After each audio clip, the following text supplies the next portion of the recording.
Good morning, कैसे हैं आप सभी लोग। आई एम पूजा और आप देख रहे हैं परचम क्लासेस और हम डिस्कस करने वाले हैं 24 और 25 अप्रैल के करंट अफेयर्स। क्योंकि संडे को तो संडे को हमारा करंट अफेयर्स था, लेकिन मंडे को हमारा वीकली सी आया था, तो मंडे की और ट्यूसडे की न्यूज़ आज हम कवर करने वाले हैं। तो काफ़ी सारी न्यूज़ है, हम सबको एक एक करके देखेंगे और कुछ न्यूज़ अगर रह जाती तो उनको मैंने कल शिफ्ट कर दिया है, क्योंकि फिर सेशन बड़ा हो जाता है, 1 आवर का पहुंच जाता है, तो फिर थोड़ा सा दिक्कत होती है सभी को, इसलिए मैंने कुछ न्यूज़ को कल के लिए शिफ्ट कर दिया। बाकी सारी कहानी आज हम समझ लेंगे, कोई दिक्कत नहीं है। वीडियो के लास्ट में आपको हेडलाइंस मिल जाएंगे। हेडलाइंस की मदद से आप आसानी से रिवीजन कर सकते हैं, नोट्स बना सकते हैं। इसके अलावा आप आज की क्लास का पीडीएफ भी ले सकते हैं। और हमारा जो टेलीग्राम है, अगर आपने ज्वाइन नहीं किया है तो टेलीग्राम ज्वाइन करेंगे ना, तो वहाँ से फ्री ऑफ कॉस्ट आपको करेंट अफेयर्स का पीडीएफ मिल जाएगा। बड़ा आसान सा है। सो स्टार्ट करते हैं। वीडियो के लास्ट में एक क्वेश्चन होगा, क्वेश्चन ऑफ द डे, जिसका आंसर आप हमें कमेंट सेक्शन में देंगे। इसके अलावा मैंने आप लोगों को हिस्ट्री की सीरीज़ के बारे में बताया था, जो मैंने परचम यूट्यूब चैनल पे ही स्टार्ट की है।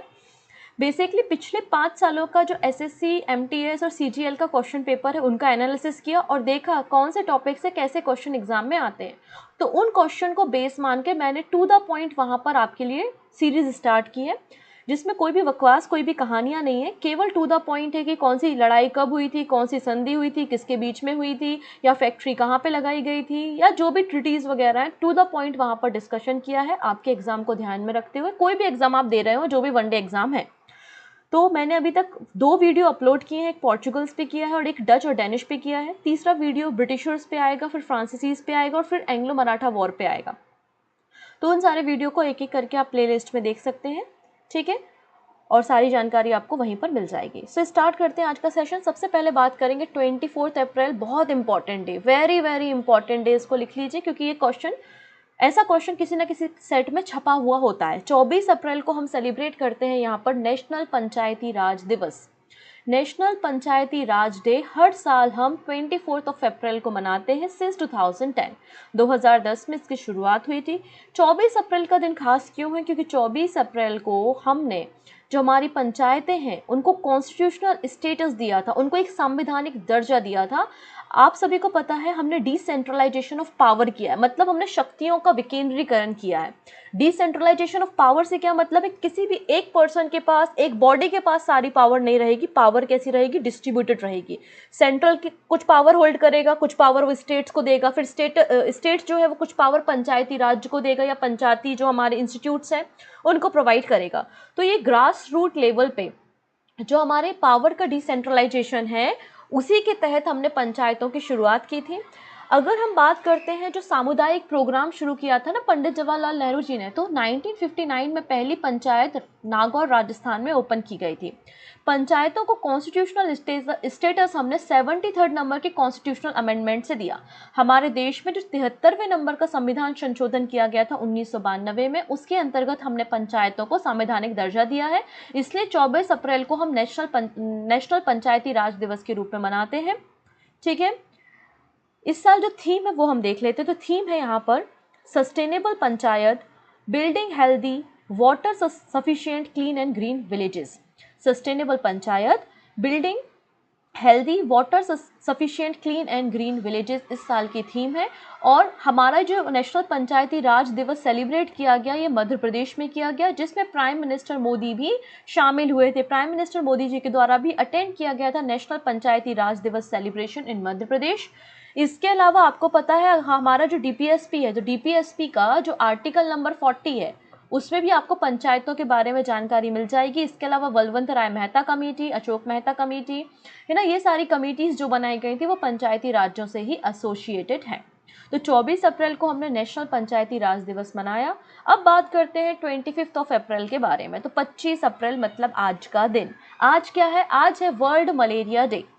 हम सभी को पता है इंडिया का यहाँ पर इनिशिएटिव, मतलब इंडिया का यहाँ पर जो टारगेट है, इंडिया का टारगेट है कि वो 2030 तक, 2030 तक भारत को मलेरिया फ्री डिक्लेयर कर देगा, मतलब कोई भी केसेस मलेरिया के भारत में नहीं होंगे। ऐसा भारत का टारगेट है 2030 तक, ठीक है।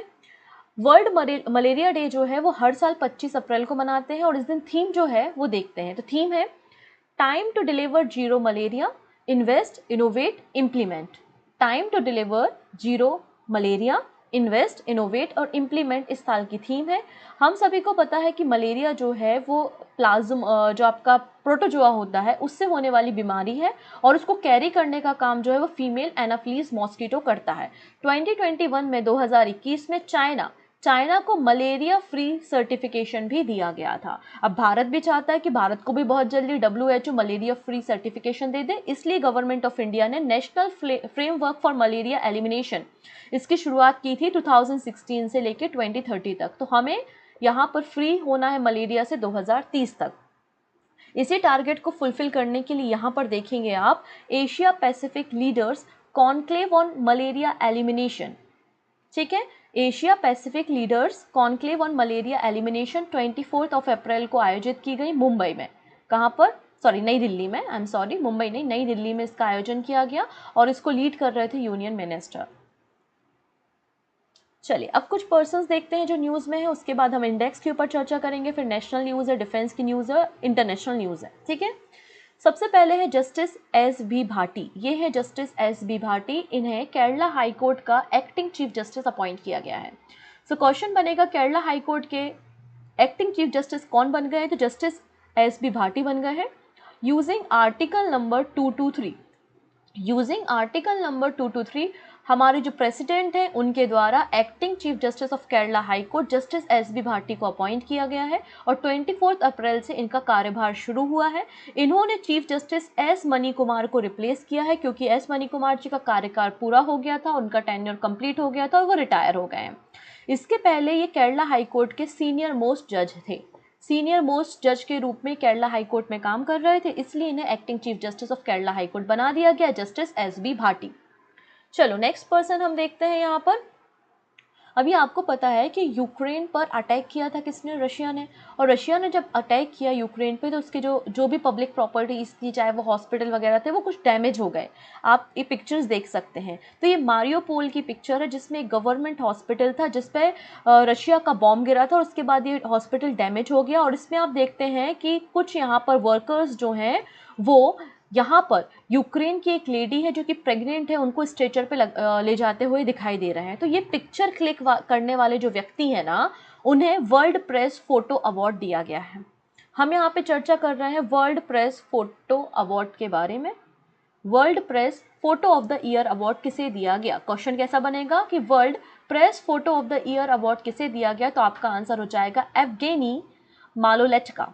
एवगेनी मालोलेटका, इन्हें world press photo of the year award दिया गया है क्योंकि उन्होंने ये फोटोग्राफ को क्लिक किया था, ठीक है। अगला क्वेश्चन देखते हैं। Who has been selected as the finalist for the Esther Guardian Global Nursing Award 2023?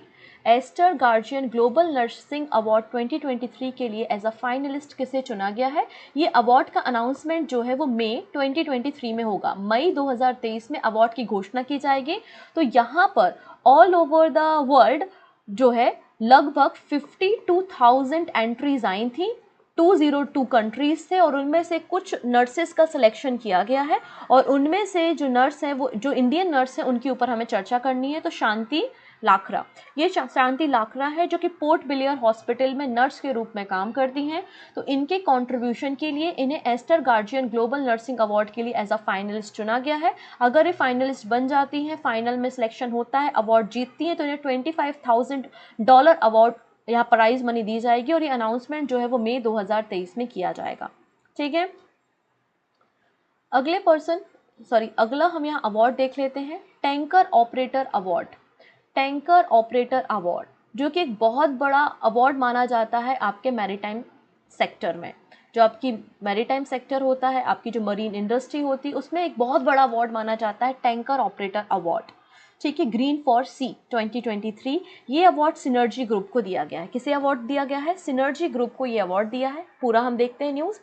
Synergy group wins prestigious tanker operator award. Synergy group को प्रतिष्ठित टैंकर अवार्ड मिला है, ठीक है। Green for sea tanker operator award leadership role in a global tanker management. तो जो tanker होते हैं, कार्गो शिप की हैंडलिंग होती है, उनका प्रॉपर मैनेजमेंट होता है, इनोवेशन में आप कैसा काम कर रहे हो, तो इन सारी चीज़ों को देखते हुए ये अवार्ड दिया जाता है। अभी जो सिनर्जी ग्रुप है उसकी 560 वेसल्स जो हैं वो अभी रिसेंटली काम कर रहे हैं और इन्होंने टैंकर इंडस्ट्री में एक्सीलेंट वर्क किया है, इसलिए सिनर्जी ग्रुप को टैंकर ऑपरेटर अवार्ड दिया जा रहा है। सिनर्जी ग्रुप का फॉर्मेशन या फाउंडर जो है वो है कैप्टन राजेश उन्नी। 2006 में इसका फॉर्मेशन किया गया था। नेक्स्ट है which cricket player has been appointed as the Jio cinema brand ambassador. Jio cinema के ब्रांड एम्बेसडर किसे बनाया गया है, तो ये इंडिया के जो हमारी मेंस टीम है उसके कप्तान रोहित शर्मा जी को जियो सिनेमा का यहाँ ब्रांड एम्बेसडर बनाया गया है, क्योंकि यहाँ पे जो मुकेश अंबानी जी हैं वो चाहते हैं कि जो IPL वगैरह है वो OTT प्लेटफॉर्म पे भी हो और जियो पर भी अवेलेबल हो, है ना। तो क्रिकेट को प्रमोट करने के लिए बेसिकली OTT पर भी रोहित शर्मा को ब्रांड एम्बेसडर बनाया गया है जियो सिनेमा का। अगली न्यूज़ हम देखते हैं यहाँ पे आर्चरी वर्ल्ड कप 2023,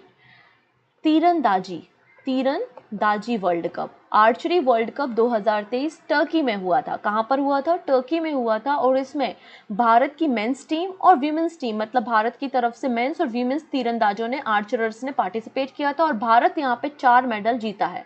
इन 4 मेडल में से आपको 2 गोल्ड मेडल मिलेंगे, 1 सिल्वर मेडल मिलेगा और 1 आपको ब्रोंज मेडल मिलेगा। तो भारत ने यहाँ पे फर्स्ट स्टेज में आर्चरी वर्ल्ड कप में 2023 में 4 मेडल हासिल किए हैं, 2 गोल्ड है, 1 सिल्वर है और 1 ब्रोंज मेडल है।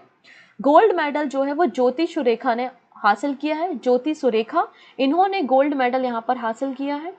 अगर हम बात करते हैं यहाँ पर दूसरे गोल्ड मेडल के बारे में, तो कंपाउंड मिक्स टीम जिसमें ज्योति सुरेखा और ओजस प्रवीण शामिल थे, इन्होंने भी गोल्ड मेडल हासिल किया है।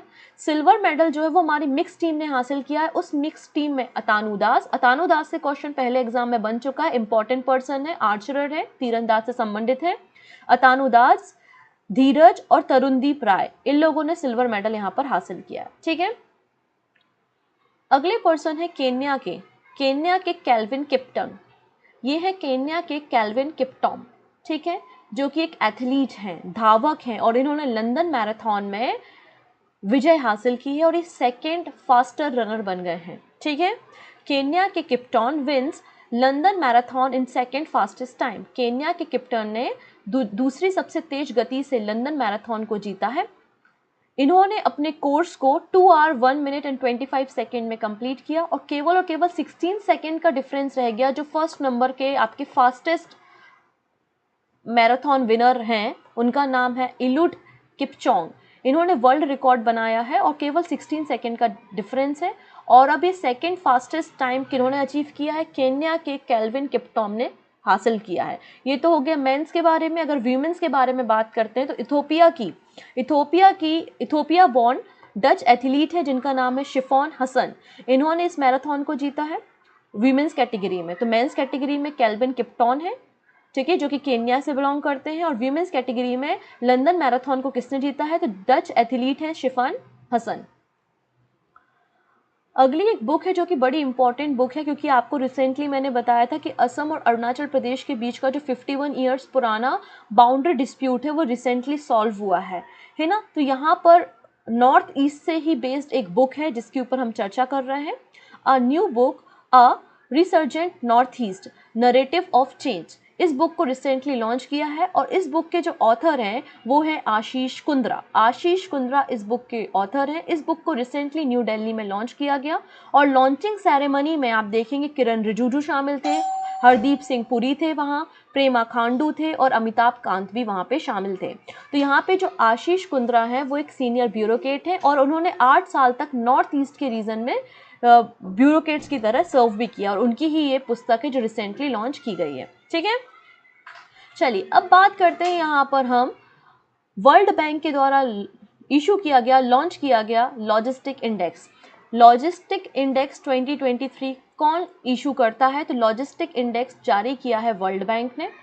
वर्ल्ड बैंक ने इसे जारी किया है और इसमें भारत की रैंकिंग जो है वो 38 नंबर पे है। 2018 का जो एडिशन था उसमें भारत की रैंकिंग 44 नंबर की थी। भारत ने यहाँ पे इम्प्रूवमेंट दिखाया है और भारत की रैंकिंग लॉजिस्टिक इंडेक्स में जो है वो 38 नंबर पे आ गई है। फर्स्ट नंबर पे सिंगापुर है, सेकेंड नंबर पे फिनलैंड और थर्ड नंबर पे आपको जर्मनी देखने को मिलेगा लॉजिस्टिक इंडेक्स में। आउट ऑफ 139 कंट्रीज भारत की रैंकिंग 38 नंबर पर है। फर्स्ट पे सिंगापुर, सेकेंड पे आपको फिनलैंड देखने को मिलेगा। So India ranked 38, Singapore top in World Bank Logistic Performance Index 2023. Out of 139 countries, Bharat की रैंकिंग 38 नंबर पर आई है। यहाँ पर कि आप लॉजिस्टिक को हैंडल करने में आपकी एबिलिटी कैसी है, उसके आधार पर इस डेटा को पब्लिश किया जाता है। नेक्स्ट बात करते हैं यहाँ पर हम Reliance industries in India largest company on the basis of market capitalism. Market capital के हिसाब से भारत की सबसे बड़ी कंपनी है रिलायंस ग्रुप और यहाँ पे जो आईटीसी लिमिटेड है उसने एचडीएफसी को पीछे छोड़ दिया है और 7th नंबर की लार्जेस्ट कंपनी बन गई है मार्केट कैपिटल के हिसाब से आईटीसी। आप यहाँ पे टॉप 10 कंपनीज की लिस्ट देख सकते हैं। रिलायंस है, TCS, HDFC bank, ICICI bank, Hindustan Unilever और यहाँ पे 7वें नंबर पे आईटीसी है और 8वें नंबर पे एचडीएफसी है। ठीक है, नेक्स्ट बात करते हैं नेटो की एक साइबर डिफेंस एक्सरसाइज के बारे में जो कि वर्ल्ड की लार्जेस्ट साइबर डिफेंस एक्सरसाइज है, लॉक्ड शील्ड। तो क्वेश्चन बनेगा कि locked shield cyber defence exercise किसके द्वारा कंडक्ट की जाती है? तो नेटो कंट्रीज के द्वारा ये एक्सरसाइज कंडक्ट की जाती है। ये वर्ल्ड की लार्जेस्ट साइबर डिफेंस एक्सरसाइज है और रिसेंटली ये कंप्लीट हुई है एस्टोनिया में। कहाँ पर? एस्टोनिया में ये कंक्लूड हुई है। ये एक्सरसाइज 4 दिनों की एक्सरसाइज थी, 4 डेज तक चली, 18 अप्रैल से लेकर 21 अप्रैल तक। इसमें जितने भी 38 नेशंस के आईटी स्पेशलिस्ट हैं, लगभग 3000 आईटी स्पेशलिस्ट ने यहाँ पे पार्टिसिपेट किया और इस एक्सरसाइज की शुरुआत 2010 में की गई थी नेटो मेंबर्स के द्वारा साइबर अटैक से फाइट करने के लिए। नेक्स्ट बात करते हैं solar industry to supply UAV Nagastra to Indian army. UAV क्या होता है? अनमैन्ड एरियल व्हीकल होता है। तो यहाँ पे सोलर इंडस्ट्री नागपुर है, उसके द्वारा रिसेंटली ऑर्डर लिया गया है कि वो इंडियन आर्मी को यूएवी नागशस्त्र को अब सप्लाई करेगी, जो कि एक एरियल व्हीकल है जो कि अपने टारगेट को हिट करने में सक्षम है। इंडियन आर्मी इससे जो एनिमीज़ हैं उनको टारगेट करके उनको हिट कर सकता है। सोलर इंडस्ट्री नागपुर के द्वारा इसे तैयार किया जाएगा और बेसिकली जो इजराइल और पोलैंड की यहाँ पे एक तरीके से मोनोपोली आप कह सकते हैं, या जो हमारे बिगेस्ट कॉम्पिटिटर है इजराइल और पोलैंड, उनको यहाँ पे कम्पीट करने के लिए सोलर इंडस्ट्री के द्वारा ये व्हीकल्स तैयार किए जा रहे हैं। ठीक है, और एक कम्प्लीटली इंडिजीनियस है, मतलब मेड इन इंडिया है। लगभग 75% इसका जो भी मैन्युफैक्चरिंग हो रहा है भारत में हो रहा है, कंपोनेंट भी भारत ही तैयार कर रहा है। नेक्स्ट बात करते हैं चीता के रिलोकेशन के बारे में। यहाँ पर देखिएगा एक कमेटी बनाई गई थी। उस कमेटी ने कहा था कि जो कुनो रीजन है, कुनो नेशनल पार्क जो मध्य प्रदेश में है, जहाँ पे चीता को हम लेकर आए थे, यहाँ पे सेकेंड चीता की डेथ भी हो गई है। पहला चीता हमने बताया था आपको सासा के बारे में जिसकी डेथ हुई थी। तो यहाँ पे बताया गया है कि प्रॉपर यहाँ पे उतना बड़ा एरिया नहीं है कि वहाँ पे चीता रह सकें, दौड़ सके, भाग सके, इसलिए आधे चीता को हमें रिलोकेट करने की ज़रूरत है।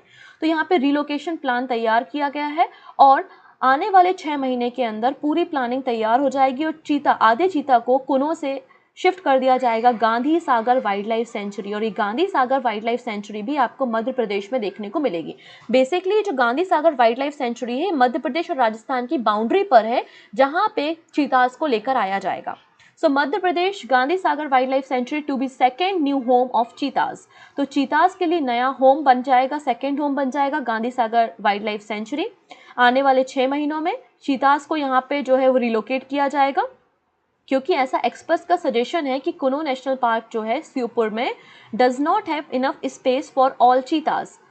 सारे चीतास के लिए इनफ स्पेस नहीं है। आपका ये जो Gandhi Sagar wildlife century है, इसे वाइल्ड लाइफ सेंचुरी 1974 में नोटिफाई किया गया था। ये राजस्थान और मध्य प्रदेश की बॉर्डर में है और चंबल रिवर इसके बीच में से बहती है, चंबल रिवर इसके बीच में से फ्लो होती है। तो क्वेश्चन बनेगा Gandhi Sagar wildlife century जो है उसके बीच में से कौन सी नदी गुजरती है? तो चंबल रिवर गुजरती है, चंबल रिवर गुजरती है। और गांधी सागर जो डैम है वो भी तो चंबल रिवर पर ही है।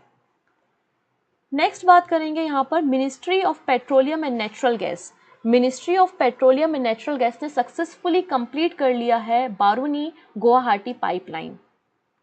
जिसको हम BGPL कहते हैं, बरौनी गुवाहाटी पाइपलाइन प्रोजेक्ट, जो कि प्रधानमंत्री ऊर्जा गंगा प्रोजेक्ट का हिस्सा है। इसका बिहार वाला पोर्शन अभी फाइनली कंप्लीट हो गया है और बिहार की 6 डिस्ट्रिक्ट्स को यहाँ पर नेशनल गैस ग्रिड से कनेक्ट किया गया है। मैं थोड़ा सा इस प्रोजेक्ट के बारे में बताना चाहती हूँ। प्रधानमंत्री ऊर्जा गंगा प्रोजेक्ट, प्रधानमंत्री ऊर्जा गंगा प्रोजेक्ट की शुरुआत 2016 में हुई थी। 2016 में इस प्रोजेक्ट की शुरुआत हुई थी और ये प्रोजेक्ट जो है वो 5 स्टेट में, 5 राज्यों में एनर्जी रिक्वायरमेंट को कंप्लीट करेगा, फुलफिल करेगा, यूपी, बिहार, झारखंड, उड़ीसा और वेस्ट बंगाल में। तो उसका ही जो बिहार वाला हिस्सा था उसमें जो पाइपलाइन प्रोजेक्ट चल रहा था जिसका नाम है बरौनी गुवाहाटी पाइपलाइन, जिसका दूसरा नाम जो है वो जगदीशपुर हल्दिया बोकारो धम पाइपलाइन प्रोजेक्ट है, ये काम कंप्लीट यहाँ पर हो गया है अंडर द प्रधानमंत्री ऊर्जा गंगा प्रोजेक्ट। नेक्स्ट बात करेंगे, तमिलनाडु की लेजिस्लेटिव असेंबली में एक बिल पास हुआ है, ठीक है, उसके ऊपर चर्चा हमें करनी है। ये तमिलनाडु के मुख्यमंत्री हैं M.K. स्टालिन। अपोजिशन के बाद भी, अपोजिशन ने काफ़ी हल्ला मचाया, उसके बाद भी असेंबली ने एक बिल पास किया है, 12 hour work in factories bill. आइए इस बिल पे पूरा चर्चा करते हैं। कोई ये पहला राज्य नहीं है जो इस तरीके का बिल पास कर रहा है। इसके पहले आप देखेंगे 2020 में 10 स्टेट, महाराष्ट्र, राजस्थान, गुजरात, मध्य प्रदेश और ऐसे कई सारे राज्यों ने 12 आवर वर्किंग इस बिल को ऑलरेडी पास किया था। इस बिल का नाम है फैक्ट्री अमेंडमेंट एक्ट 2023। तमिलनाडु के लेजिस्लेटिव असेंबली ने इस बिल को पास किया है, 12 hour duty bill pass in Tamil Nadu assembly. इसमें बोला गया है कि जो वर्किंग आवर है, जो वर्कर्स काम करते हैं फैक्ट्री में, अभी उनकी वर्किंग जो आवर है वो 8 आवर है, 8 घंटे वो फैक्ट्री में काम करते हैं। इसको इंक्रीज करके 12 आवर कर दिया जाएगा, 12 घंटे वो काम करेंगे।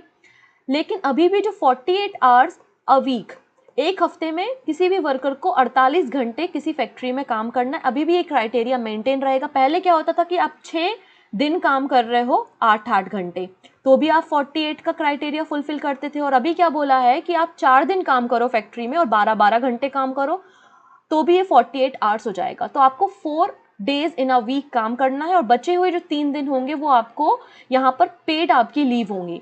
बाकी सारे जो रूल्स हैं ओवर टाइम के लिए वो सारी चीज़ें सेम ही रहेंगी, उनमें कोई चेंजेस नहीं है। बाकी यहाँ पे 12 आवर इन अ डे यहाँ पे अमेंडमेंट कर दिया गया है बिल में, ठीक है।